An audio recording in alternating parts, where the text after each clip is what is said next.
Okay, one more mirror ray tracing. We have plotted what happens for the concave mirror as we put the object outside the radius, then moved it between R and F. Now we're going to bring it inside further. I've saved a little time by drawing the object and by drawing the shading here. So, again, we have the same three rays. One is going to be the undeflected ray.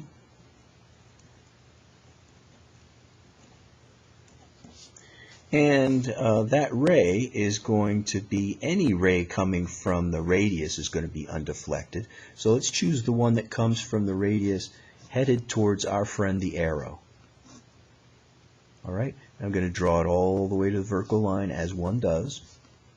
That's coming in like that, and it's going to come out again this way. So that's one. So one was undeflected as if coming from the near radius. 2 and 3 are the pair that have one incoming ray and one ray going through a focal point. Let's start with 2, which is the easiest one to start, which is to draw a parallel incoming ray like this. So here's 2. 2 is parallel incoming. And going out, let's see, the normal here is pointing towards the axis. Whoops, I'm looking at the wrong one. There we are, right here. The normal is pointing towards the axis, so that means this will be bent towards the axis. And that means it has to go through this focal point right here. So we draw this coming out like that. There's number 2. So outgoing through the near focal point. Now 3 is going to be the parallel outgoing, and again, if I wanted to cheat, I would look at where these 2 that I've already drawn come together. Trick question. They don't actually come together. They diverge as if they're coming from a common point, and if I want to see where that is, I simply extend these lines backwards. And this one I extend backwards. Oh gosh, I'm going to have to extend the first one even further. So this one is coming like from back here somewhere. Whoa, so that means that somewhere up here is going to be our parallel beam.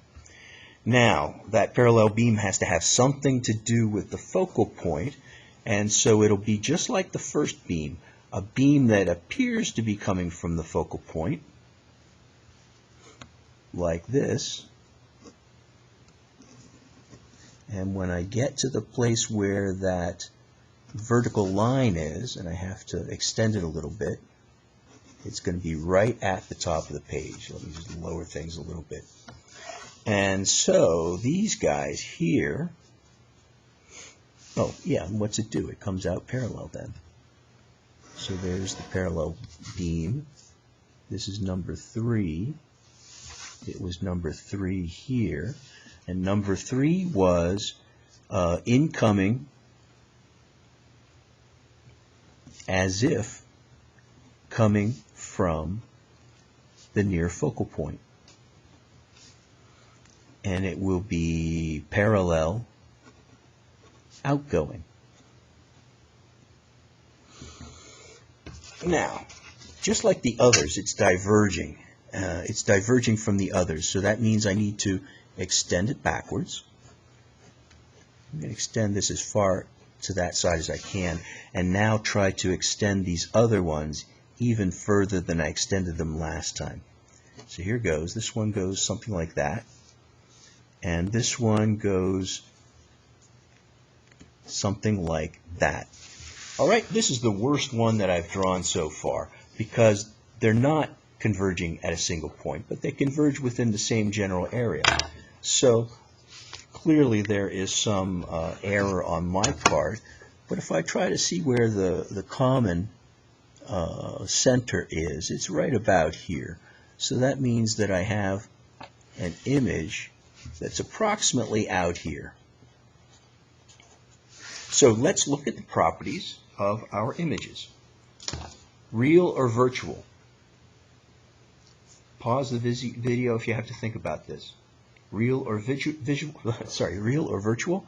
Well, these rays are just dashed lines out here on the dark side of the mirror. They never actually form. So this is virtual. Upright or inverted? This is the easy one, always. Upright. Is it enlarged or reduced? This is the largest enlarged image that we've seen all day. So there we go. So that's how you do one of these kinds of ray tracings.